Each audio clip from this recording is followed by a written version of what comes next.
Hello and welcome in. I'm Matt Brzee with the Erie BayHawks. This is another edition of our Community Spotlight, where we get to feature some of the great organizations we have in the Erie community. And today we are joined by James Sherrod. He's the Executive Director of the Martin Luther King Center in Erie. James, thank you for being with us. Let's start with letting the fans know, letting the viewers know just a little bit about the history of the MLK Center. Sure, Matt. The Martin Luther King Center was first started in 1966 in obtaining our 501c3.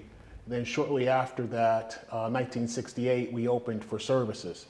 The story behind that is a lot of neighborhood people wanted a place for the kids to be able to go and participate in education and recreation programs. And so they raised a lot of funds and purchased properties and got some grants and built the first part of the Martin Luther King Center.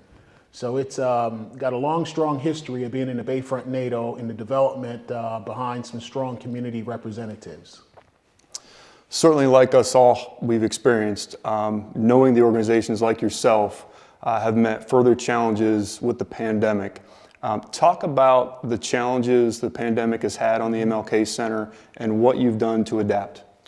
So the challenges that we faced back in March of 2020, I think a lot of similar organizations had to switch to the from normalcy to something drastically different. You know, with our kids being sent home and not allowed to go to school, we had to quickly pivot to make arrangements for meeting the needs of families. You know, as quickly as the schools closed, the kids and the families started experiencing nutritional issues. And so through our partnership with the Booker T. Washington Center, Urban Erie Quality Life Learning Center, in our new organization, the Minority Community Investment Coalition, we quickly pivoted and began to provide access to nutrition through meals to children mainly. And then we morphed into providing access to hot meals to senior citizens, the disabled, and those that indicated that they had a need.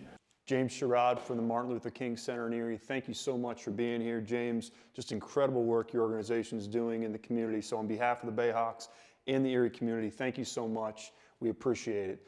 This wraps up part one of our talk with James. Join us next time as we'll dive in a little deeper with James in part two.